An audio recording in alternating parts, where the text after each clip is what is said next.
Assalamualaikum warahmatullahi wabarakatuh. Bismillah, alhamdulillah, assalatu wassalamu ala rasulillah wa ala alihi wa ashabihi wa man tabi'a risalatah min yamina hadha ila yamin nahdah. Asyhadu an la ilaha illallah wahdahu la syarikalah wa asyhadu anna sayyidana Muhammadan abduhu wa rasuluhu la nabiyya ba'dah. Allahumma salli ala sayyidina Muhammad al-fatihi lima ughliqa wal khatimi lima sabaq nasiril haqqi bil haqq wal hadi ila siratikal mustaqim wa ala alihi haqqa qadrihi wa miqdarihil azim. Subhanaka la ilma lana illa ma 'allamtana innaka antal alimul hakim. La haula wala quwwata illa billahil aliyyil azim. Faqad qala Allah Ta'ala fi kitabihil karim wa huwa asdaqul qailin a'udzu billahi minasy syaithanir rajim. Laqad kana lakum fi rasulillahi uswatun hasanah liman kana yarjullaha wal yawmal akhir wa dzakarallaha katsira wa qala aidan wa innaka la'ala khuluqin azim. Shadaqallahul azim wa sadaqan nabiyul habibul karim wa nahnu ala dzalika minasyahidin wasyakirin walhamdulillahi rabbil alamin. Amma ba'd. Hadratal kiram, para alim, para ulama, para kiai, para ajengan yang bersama-sama melaksanakan ibadah salat zuhur berjamaah, wabil akhos jajaran pengurus Masjid Raya Al-Jabar Provinsi Jawa Barat, semua jamaah muslimin muslimat yang dimuliakan oleh Allah Subhanahu wa taala. Amin ya Allah ya rabbal alamin. Bersyukur pada Zat yang Maha Ghafur, sampai hari ini kita diberikan kesempatan oleh Allah untuk bersama-sama mencicipi hidangan ruhani dari Allah dengan salat berjamaah zuhur. Mudah-mudahan besar harapan dan keyakinan kita, ibadah yang sudah dilaksanakan adalah ibadah yang mendapatkan catatan pahala di sisi Allah Subhanahu wa taala, dan Allah jadikan sebagai bekal terbaik kelak di hari akhirat. Salawat beserta salam senantiasa terlimpah curahkan pada junjungan alam, yakni pada Sayyidul Wujud baginda Nabi Agung Rasulullah Muhammad sallallahu alaihi wasallam. Tak lupa kepada seluruh keluarganya, para sahabatnya, para tabi'in, tabi'ut tabi'in, dan kita sekian umatnya. Khususnya yang berjamaah saat ini adalah umat yang mendapatkan kesempatan, bahkan dipilih oleh Allah, mendapatkan syafaatul uzma dari baginda Nabi, selamat dari ancaman api neraka, bahkan dikumpulkan oleh Allah bersama baginda Rasulullah di surga Allah Subhanahu wa taala. Amin ya Allah ya rabbal alamin. Semoga dengan berjamaah zuhur hari ini, di hari di mana Rasulullah sallallahu alaihi wasallam diutus oleh Allah ke jagat raya ini, 12 Rabiul Awal adalah peristiwa yang maha dahsyat luar biasa. Momentum di mana turunnya cahaya Allah yang dibawa oleh baginda Nabi meniti dan menata semua hidup dan perhidupan manusia untuk menuju jalan yang dirahmati dan diridhoi oleh Allah, selamat dunia sampai yaumul qiyamah insyaallah. Hadirin rahimakumullah, ketika kita sudah bisa melaksanakan ibadah solat fardu 5 waktu bahkan berjamaah, yang perlu kita nasihati untuk diri kita pribadi, orang yang sudah melakukan solat bukan berarti serta-merta dia mau solat. Akan tetapi karena dia dianggap berharga di hadapan Allah, sehingga Allah mengizinkan dia untuk menyembahnya melalui ibadah solat. Orang yang tidak solat bukan berarti dia tidak mau solat. Akan tetapi karena memang dia tidak berharga di hadapan Allah, sehingga Allah tidak mengizinkan dia untuk menyembahnya. Artinya apa? Kalau kita betul mengikuti menata daripada sunnah baginda Nabi, bersyukur pada Allah Azza wa Jalla, kita diberikan taufiknya, diberikan pertolongan Allah, diberikan kesempatan oleh Allah untuk melaksanakan ibadah salat zuhur berjamaah di masjid yang begitu luar biasa dahsyat ini, kebanggaan khususnya bagi masyarakat Jawa Barat. Akan tetapi tidak pula bagi kita yang sudah terbiasa, bahkan mengatakan dirinya sudah istiqomah salat fardu 5 waktu dengan berjamaah, menjadikan jumawa, takabur dengan salatnya tersebut. Karena apa? Karena prinsipnya adalah la haula wala quwwata illa billahil aliyil. Kita ini insan, manusia yang tidak memiliki daya, tidak memiliki upaya. Segala kekuatan itu hanyalah milik Allah. Saat ini kita pula bisa berjamaah, itu adalah atas dasar pertolongan Allah. Saat ini kita mesti bisa berzikir, bisa berdoa bersama, memohonkan segala hajat cita-cita kita dengan bersama-sama, mengamini doa imam barusan. Itu semua hanya semata-mata pertolongan Allah.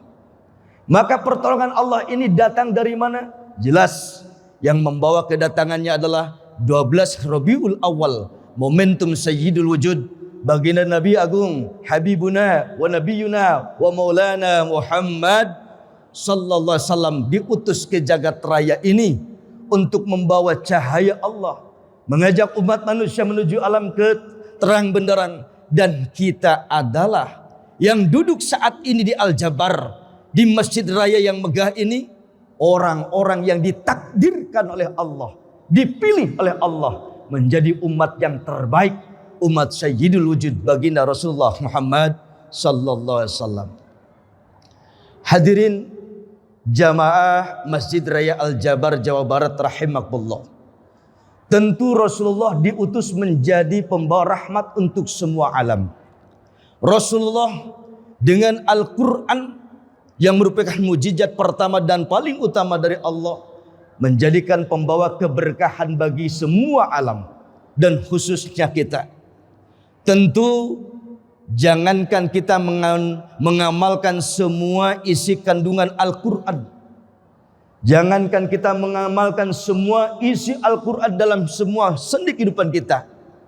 Saat ini kita ambil satu kata singkat dari Al-Quran, yakni dengan kata berkah, kata barokah. Siapapun yang memahami, memaknai dan mengamalkan satu kalimat ini, dipastikan dijamin oleh Allah hidupnya tidak akan pernah keluar daripada sunnah baginda Nabi, akan sesuai dengan arahan Al-Quran sunnah, ijma dan kiasnya para ulama, selamat barokah dunia sampai akhirat. Bagaimana ulama berbicara tentang keberkahan? Para ulama sepakat mengatakan arba'atun min asbabil barokah. Ada 4 perkara yang bisa mengundang keberkahan hidup bagi kita. Syekh Zurzani mengatakan yang dikatakan berkah itu al-barakatu ziyadatul khair. Berkah itu adalah semakin bertambahnya kebaikan. Orang yang hartanya berkah, maka hartanya tersebut menjadi bertambah kebaikannya, karena hartanya tersebut senantiasa dibelanjakan fi sabilillah, dijalankan sesuai dengan kehendak Zat yang memberikan harta tersebut di jalan Allah, maka harta tersebut menjadi berkah. Orang yang umurnya berkah, ketika jatah hitungan umurnya bertambah, jatah usianya berkurang, umur yang bertambah semakin baik akhlaknya, semakin baik budi pekertinya, mengikuti sunnah baginda Nabi, mengikuti contoh-contoh para alim ulama. Begitu pula dengan pejabat yang memiliki keberkahan, maka jabatannya, maka kedudukannya akan digunakan oleh dia sebagai pemangku jabatan untuk seluas-luasnya kemaslahatan umat, kemaslahatan masyarakat, bangsa dan negara yang kita cintai ini khususnya. Lalu apa sih yang menjadi dasar siapa saja ketika mengikuti sunnahnya baginda Nabi di Rabiul Awal ini akan mendapatkan keberkahan hidup, baik berkeluarga, baik berniaga, baik bermasyarakat, baik menjadi pejabat, baik menjadi pengusaha, apapun posisi kita akan berkah ketika kita melakukan ada 4 amalan dahsyat yang disebut oleh ulama adalah amalan yang bisa mengundang keberkahan datang kepada kita. Apa yang pertama?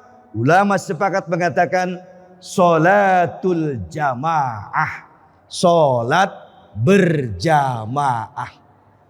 Maka siapapun yang sudah membiasakan dirinya sholat berjamaah, ketika dia seorang suami, ketika dia seorang bapak, figur sentral sebuah keluarga, maka keberkahan dirinya, keberkahan istrinya, keberkahan anak-anaknya, semua keluarga yang ada dalam tanggungannya akan dijamin oleh Allah berkah dunia sampai akhirat. Gara-gara seorang suami, seorang bapak yang senantiasa 5 waktu tidak pernah ketinggalan takbiratul ihram di awal beserta imam berjamaah di masjid. Maka ibadah berjamaah yang sudah kita lakukan tadi betapa istimewa luar biasa. Ribuan umat di luaran sana, bahkan jutaan manusia, tapi tidak semua dipilih oleh Allah menjadi orang-orang yang diberikan kekuatan, dimampukan oleh Allah untuk melaksanakan sholat berjamaah. Jadi kalau seandainya kita merasa kenapa rezeki saya kok berasa kurang bermanfaat, ekonomi saya setelah COVID ini masih morat-marit, masih carut-marut, tolong periksa bagaimana sholat kita. Ustaz, saya sudah sholat, tanya lagi apakah sudah benar berjamaah atau belum. Maka ketika kita memperbaiki sholat kita, ketika terus kita memperbaiki berjamaah kita, memperbaiki hubungan kita dengan Allah Subhanahu wa ta'ala, maka sudah dipastikan siapapun urusannya akan diperbaiki oleh Allah, akan dibereskan oleh Allah. Rumah tangganya, ekonominya, status sosialnya, apapun urusan tersebut, jika setiap hamba terus memperbaiki dirinya, komunikasi dengan Allah, dengan sholat berjamaah, maka akan diperbaiki oleh Allah Azza wa Jalla. Yang namanya sholat berjamaah, subhanallah, 27 derajat. Nabi mengatakan, jika kita munfarid sendirian, belum tentu mendapatkan pahala kalau tidak memenuhi syarat-syarat yang ditentukan oleh para alim ulama. Yang kedua, apa yang bisa mengundangkan keberkahan hidup bagi kita? Ternyata yang kedua setelah sholat berjamaah adalah birrul walidain, berbuat baik, khidmat kepada kedua orang tua. Rasul menyampaikan aba'aka salasah, orang tua itu ada 3. Yang pertama, manwalatka, orang yang melahirkanmu, ibu bapak yang telah melahirkan kita, yang menjadi sababiah kita bisa lahir ke dunia. Maka barang siapapun yang bermasalah dengan ibu yang melahirkan, yang bermasalah dengan bapak yang melahirkan, ibunya sampai menangis, bapaknya sampai tersinggung, bisa dipastikan anak tersebut akan dicabut keberkahan hidupnya, baik urusan usahanya, urusan dagangnya, urusan status kedudukan jabatannya, dan lain kehidupannya. Karena apa? Karena dia sudah bermasalah dengan kedua orang tuanya. Satu-satunya manusia yang namanya disandingkan dengan Allah, anishkurli wali walidaik, bersyukurlah engkau kepadaku, kata Allah. Selanjutnya yang disebut adalah kedua orang tua kita. Artinya apa? Di sini menunjukkan betapa tingginya derajat orang tua, betapa tingginya derajat manusia yang melahirkan kita, sehingga Allah dalam Al-Quran banyak ayat menyandingkan nama Allah dengan nama kedua orang tua. Yang kedua yang dikatakan orang tua adalah man zawajaka, orang yang sudah menikahkanmu, yakni ibu bapak mertua kita. Di sini banyak orang yang salah kafrah, menjadi mantu tidak adab dengan bapak mertuanya, menjadi anak mantu yang tidak hormat dengan ibu mertuanya, karena merasa sebagai mantu strata pendidikan lebih tinggi, ekonominya lebih maju, status sosialnya lebih hebat, sehingga tidak sedikit anak mantu yang berani menyakiti bapak mertua, menyakiti ibu mertua. Maka siapapun anak mantu yang berbuat seperti ini, menyakiti bapak mertua dengan kata-katanya, dengan lisannya atau tindakannya, bahkan sampai membuat nangis ibu mertuanya, orang yang demikian sama dengan menyakiti kedua orang tua yang sudah melahirkannya. Maka bisa dipastikan mantu yang tersebut, tolong dicatat kalau kita punya mertua. Karena kewajiban berbuat baik dalam pandangan syariat agama Allah, Ahlus Sunnah wal Jamaah khususnya, antara ibu bapak yang melahirkan dan ibu bapak yang menikahkan kita, yakni ibu bapak mertua, derajatnya sama, tidak dikurangi sedikit pun. Artinya apa? Ketika kita berbuat baik, ketika kita hormat, ketika kita khidmat pada ibu bapak mertua kita, sama dengan kita berbuat baik, kita hormat, kita khidmat, kita memuliakan kedua orang tua yang sudah melahirkan kita. Akan tetapi sebaliknya, jika ada seorang anak mantu, mau mantu laki ataupun perempuan, berani menyakiti bapak mertuanya, berani menyakiti ibu mertuanya, dengan kata-katanya, dengan sikapnya, dengan tindakannya, sampai sakit yang mendalam, sampai tidak mau bertemu anak mantunya. Tolong dicatat, anak mantu yang seperti ini tidak akan pernah bisa mendapatkan keberkahan dari Allah, gara-gara punya dosa kesalahan terhadap ibu bapak mertua yang sudah menikahkannya. Ya, ini urusan mantu ini banyak yang tersinggung. Biasanya urusan mito hajeng minantu, mau orang Sunda mau orang Jawa, ini rata-rata ayah baik. Betul Pak? Saya yakin yang hadir di sini ada berangkat ke masjid ada masalah sama mertuanya.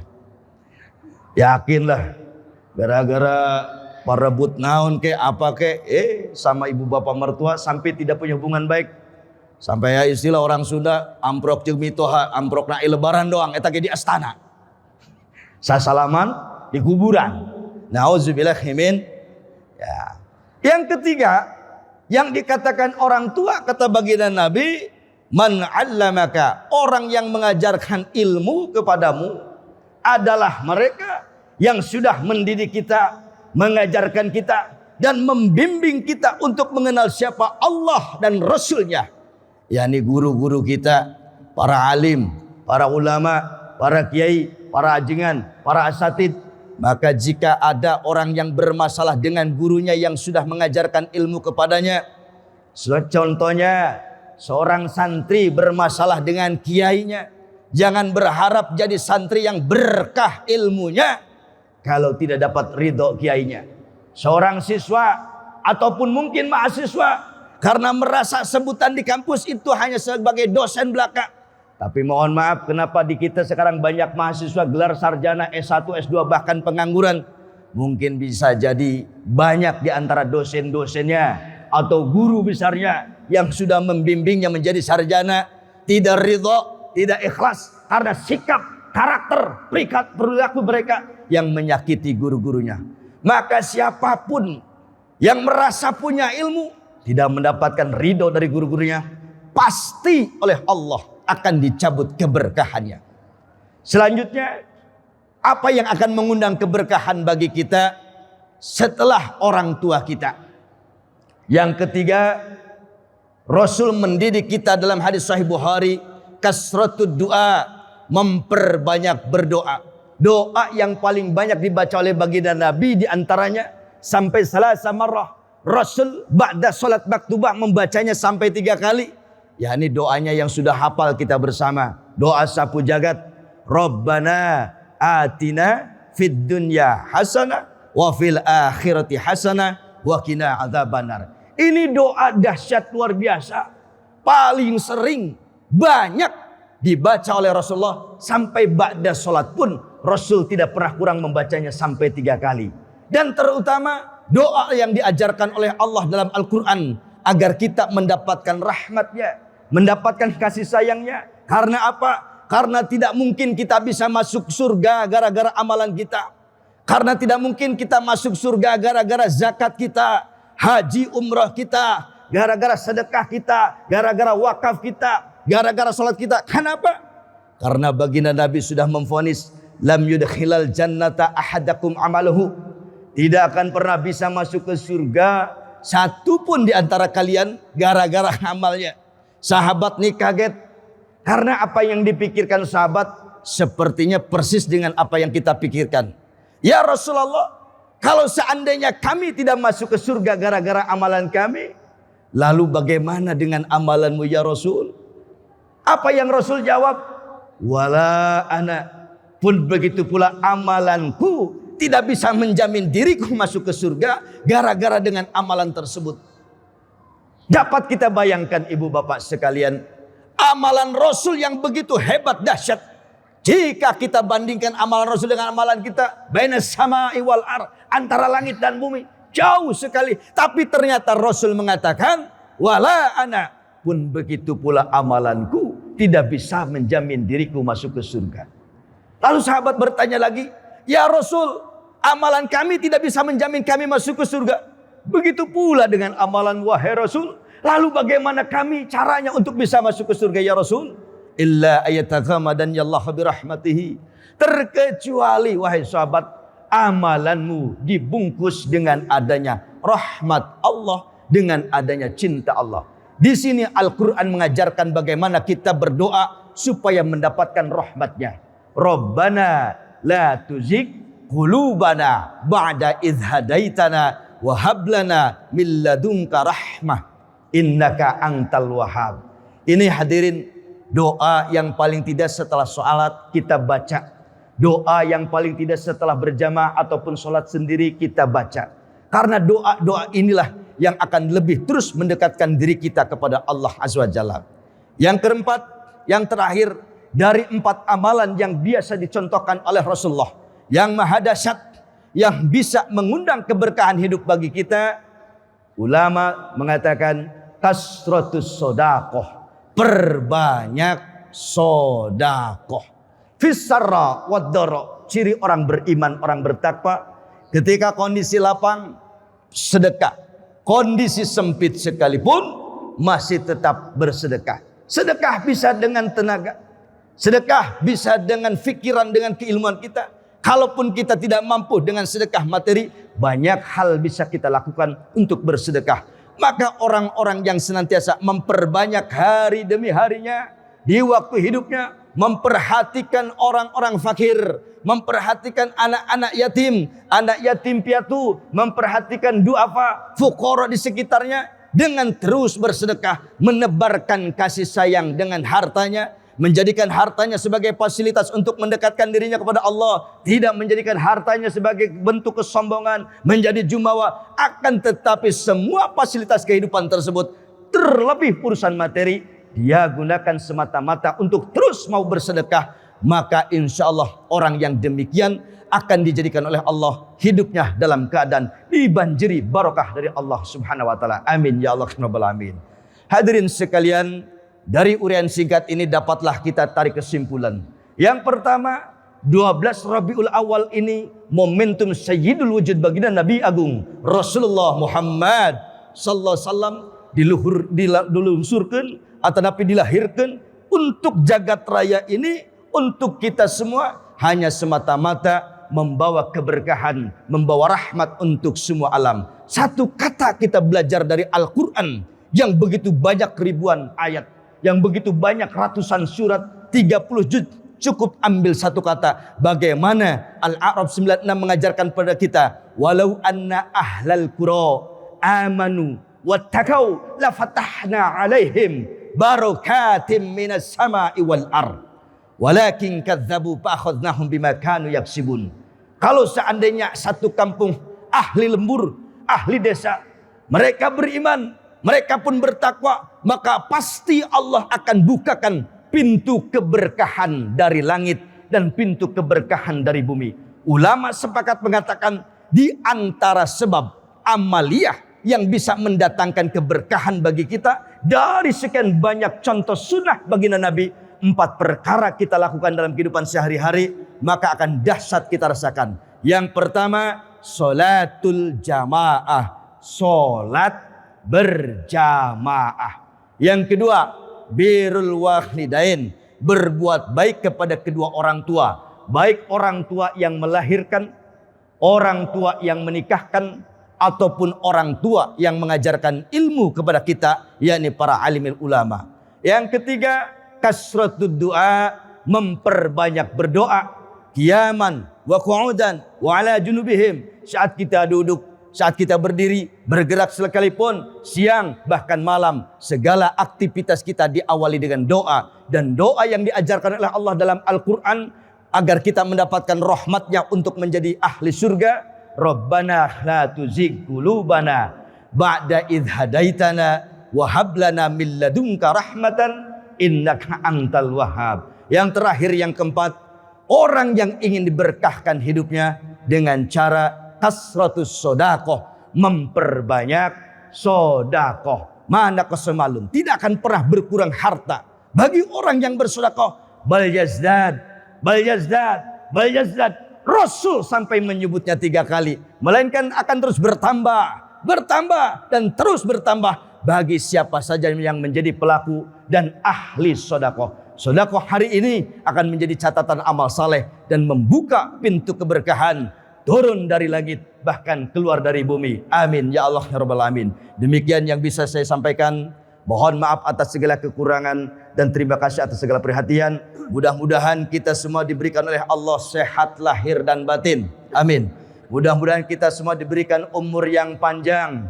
Allah berikan rezeki yang lancar, halal barokah. Semuanya bisa memiliki keluarga yang sakinah, mawaddah, warahmah. Allah berikan keturunan anak-anak yang soleh dan soleha. Allah berikan kesempatan bagi kita bisa ziarah ke Mekah, bisa ziarah ke Madinah, sampai jalan-jalan ke Jeddah dan balik lagi ke rumah. Kita bisa beli dan bangun rumah mewah, beli sawah, mobil mewah, anaknya soleh-soleha, istiqomah ibadah sampai kita mati dalam keadaan husnul khatimah. Amin ya Allah ya Rabbal alamin. Rabbana atina fid dunya hasanah wa fil akhirati hasanatan wa qina adzabannar wa adkhilnal jannata ma'al abrar ya aziz ya ghaffar ya Allah ya Rabbal alamin. Wa sallallahu ala sayyidina Muhammadin walhamdulillahi rabbil alamin. Al-'afwu minkum wallahu muwafiq ila aqwamit thoriq. Wassalamu alaikum warahmatullahi wabarakatuh.